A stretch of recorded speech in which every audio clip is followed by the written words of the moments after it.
Ibnu Ziyad fasik yang menyuruh sampai Imam Husain terbunuh. Bulan Asyura adalah bulan duka kaum muslimin dunia.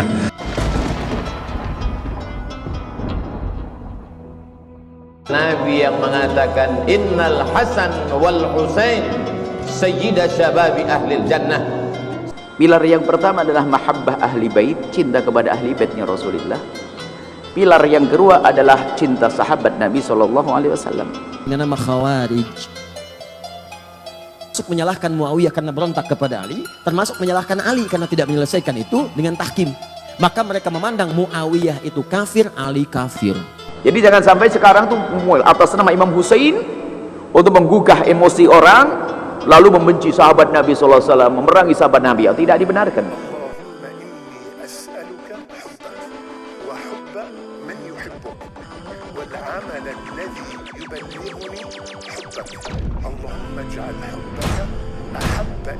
Suatu ketika, Nabi Shallallahu Alaihi Wasallam sedang bermain-main dengan Husain kecil di atas dada Nabi. Tiba-tiba beliau bersedih dan menangis. Ketika ditanya oleh istrinya Umi Kulsum kenapa Nabi menangis, Nabi menceritakan kedatangan Jibril untuk mengabarkan bahwa Husain cucunya kelak akan dibunuh di atas tanah ini. Jibril sambil menggenggam tanah dan memberikannya kepada Nabi, dan beliau pun mencium tanah itu seraya berkata, celaka Karbala. Kemudian Nabi berpesan jika di kemudian hari, tanah ini berubah menjadi merah, maka Husain cucunya telah syahid. Benar saja, sekira 47 tahun kemudian, Sayyidina Husain syahid dalam pembantaian di Karbala. Saya Gagan Prawira, dakwah digital, dalam tema agama dan kekuasaan politik bagian ketiga. Assalamualaikum.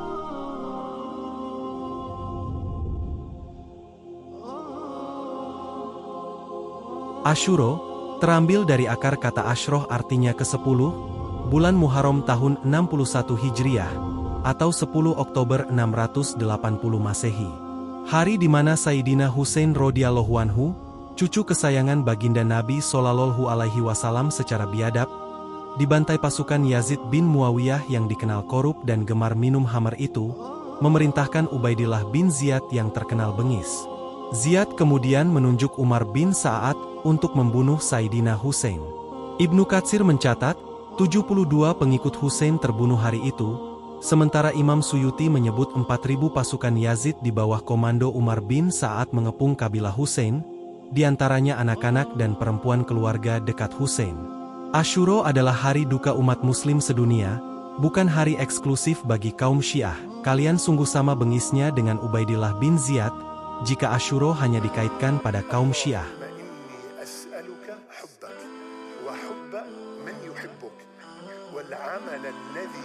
Ada Yazid, bawahannya Ibnu Ziyad, mengatasnamakan ahli sunnah. Apakah Ibnu Ziyad beriman dan beragama? Dia adalah seorang pemimpin negara. Yang penting jadi pemimpin, dia nggak urusan dengan agama. Dia adalah orang jahat. Syammar min Daud Idil Jawsan dan sebagai pemegang lehernya adalah orang jahat. Kami hadirkan kisah itu agar jangan sampai ada yang menyelewengkan lalu berkata yang membunuh Imam Husain adalah orang ahli sunnati wal jamaati. Tidak. Orang ahli sunnati wal jamaah bukan. Akan tapi pasukan di bawah naungan satu pemimpin yang mengatasnamakan ahli sunnati wal jamaati. Apakah kita tidak merasakan duka mendalam ketika mendengar cucu kesayangan Nabiullah Shallallahu Alaihi Wasallam dibunuh dengan kejam, dipenggal leher dan kepalanya dijadikan piala untuk dipersembahkan kepada Khalifah Dolim? Sepanjang pada hari-hari duka itu tidak berlebihan, misal dengan menangis histeris apalagi sampai melukai diri. Pinggirkan soal keyakinan keberagamaan Sunni Syiah dan pahami apa yang sesungguhnya terjadi. Sejarah tetap harus disampaikan kepada generasi penerus umat, betapapun getir, setidaknya menjadi bahan renungan, betapa perang telah melahirkan perang baru, kekuasaan korup membutakan mata batin, dan sangat berbahayanya hoax yang dibarengi fitnah. Mengaitkan hari duka umat muslim dunia hanya kepada kaum Syiah, salah besar. Menolak kaum Syiah karena mensucikan hari Asyuro, gak nyambung bro, sebab kita seharusnya ikut berduka, apalagi bermaksud membubarkan paham Syiah, tak memiliki dasar konstitusional, akar budaya keindonesiaan, dan syariah Islamiyah yang berpedoman pada lakum dinukum wal yadin. Kita doakan saja agar kaum Syiah juga mencintai para sahabat Nabi Shallallahu Alaihi Wasallam, seperti Syiah Zaidiyah Yaman. Sebenarnya Yazid tidak terlalu takut kekuasaannya hilang, tapi Ubaidillah yang saat itu menjabat sebagai gubernur Kufah khawatir kalau sampai Yazid tumbang, Husain naik, maka hilanglah jabatanku. Maka dia kirimlah panglima-panglima perangnya, Syamar ibn al-Jawshan, Umar bin Sa'ad, Zur'ah bin Sinan. Lalu kemudian Syamar berteriak, bunuh Husain. Maka mereka memenggal kepala Sayyidina Al-Husain, lepas kepala itu dari badan. Lalu kepala Husain mereka giring ke keliling negeri. Mereka ingin menunjukkan kepada rakyat bahwa kami kuat, kami berkuasa. 40.000 pasukan tentara kami meluluh lantakkan pasukan cucu Nabi Muhammad sallallahu alaihi wasallam. Untuk membahagiakan hati Yazid, maka Ubaidillah mempersembahkan kepala Husain. Lalu kemudian di depan Yazid, tongkat pendek mereka tusuk-tusukkan ke celah bibir kepala Husain. Sahabat Nabi yang hadir melihat peristiwa itu meneteskan air mata. Itulah bibir mulut yang pernah dicium oleh Rasulullah sallallahu alaihi wasallam. Hari ini begitu sampai hati kalian, memenggal kepalanya, menusukkan tombak tongkat pendek ke celah-celah bibir, mulut dan giginya. Tapi mereka memang sudah dirasuki syahwat dunia. Tak ada sedikit pun takut mereka kepada Allah Subhanahu wa taala. Keliling negeri mereka bawa kepala itu untuk menakut-nakuti. Memang nampak dunia seperti tak adil. Sayyidina Al-Husain punya seorang anak laki-laki. Karena cinta dan sayangnya dia kepada ayahnya, maka dia beri nama anak itu Ali. Husain punya ayah bernama Sayyidina Ali, dan dia punya anak juga bernama Sayyidina Ali. Tapi Ali tidak seperti Husain. Dia tidak membawa pasukan untuk membalas kematian ayahnya, karena dia tahu memang ini tidak berimbang. Kalau kubawa pasukan, mereka juga akan mati seperti ayahku. Walaupun mereka mati syahid, tapi korban sudah terlalu banyak, kata Ali bin Husain. Dia merubah strategi lain. Apa yang dia lakukan? Imam Az-Zahabi dalam kitab Syiar A'lam An-Nubala bercerita bahwa Ali bin Husain malam-malam berkeliling, tidak dengan pedang, tidak dengan tombak, tidak memakai baju besi, karena dia tidak membawa slogan perang. Apa yang dilakukan Ali anak Husain? Dia membawa gandum ke rumah-rumah fakir miskin. Di tengah malam dia berkeliling negeri. Dia lihat mana rumah anak yatim, dia letakkan gandum di depan pintu mereka. Orang tahu bahwa ini adalah gandum titipan Ali anak Husain.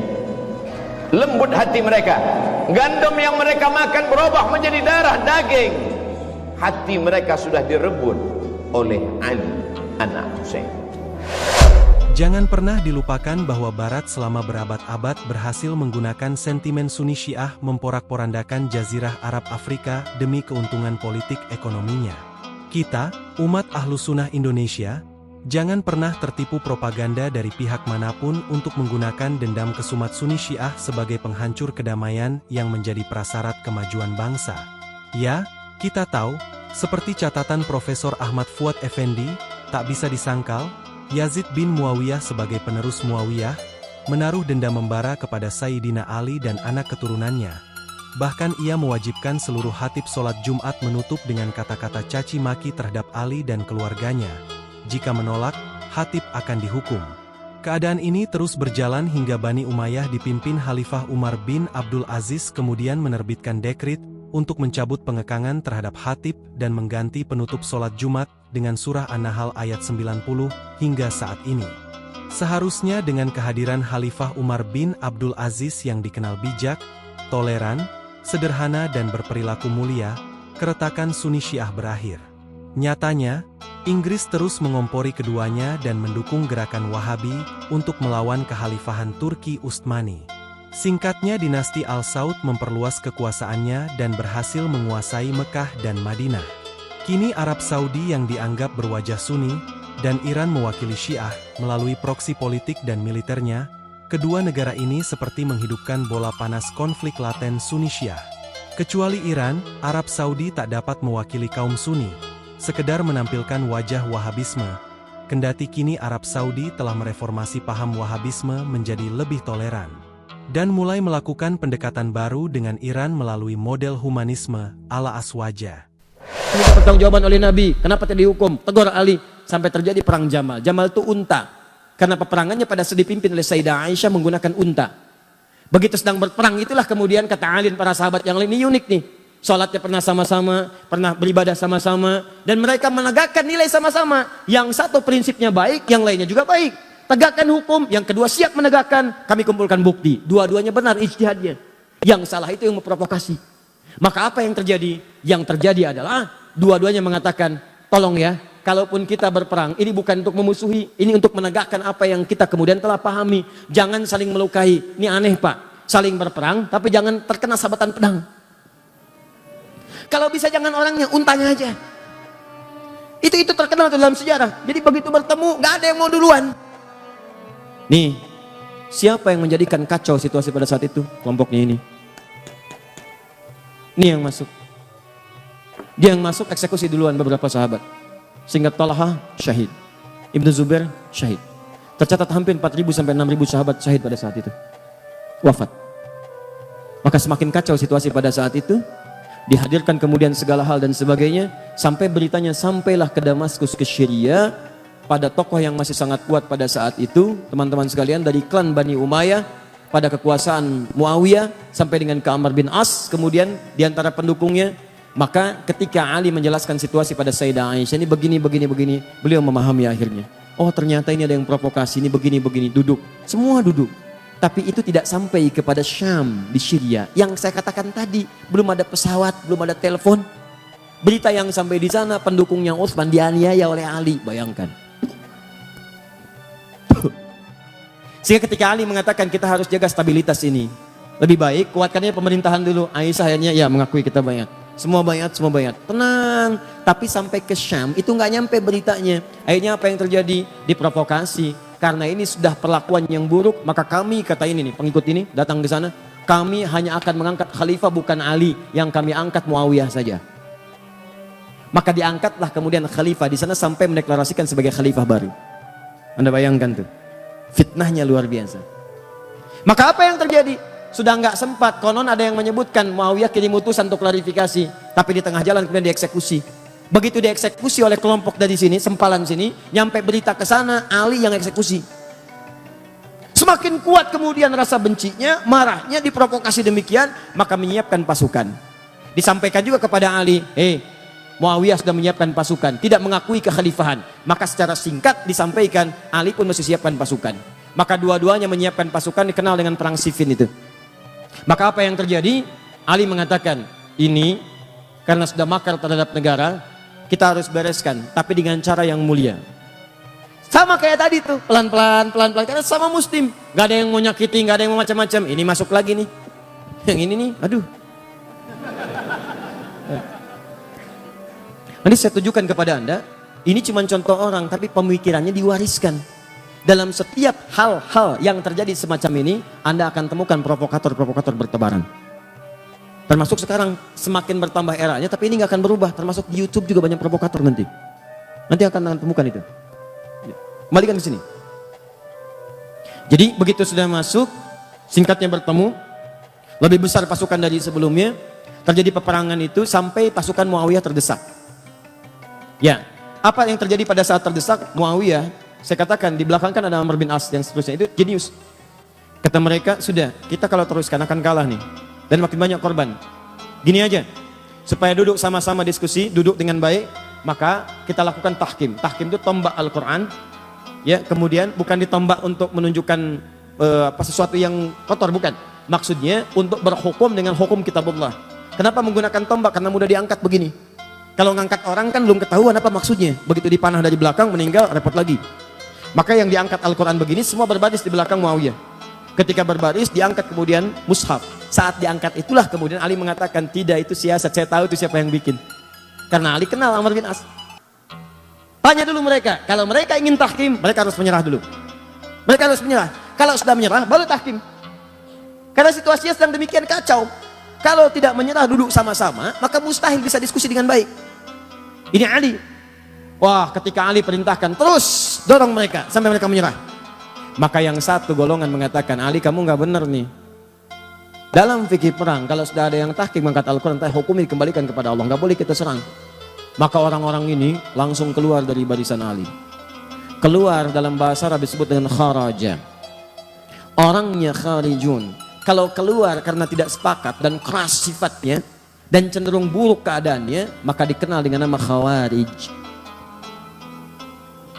Kami bersengaja menayangkan sejarah konflik politik dalam peradaban Islam pasca Nabi Shallallahu Alaihi Wasallam wafat, yang disampaikan Ustadz Abdul Somad dan Ustadz Adi Hidayat agak panjang. Sebab hal ini merupakan fase sangat penting agar penonton tidak mengalami gagal paham. Jika terdapat sejarah versi berbeda, maka ambil hikmahnya. Memperdebatkan sejarah dari berbagai versi anfaedah. Semoga jamaah dakwah digital dapat memetik hikmah dari peristiwa mengguncang akal sehat dan kemanusiaan atas syahidnya Sayyidina Husain radhiyallahu anhu. Saya Gagan Prawira, dakwah digital. Assalamualaikum. Biasakan tabayun bro.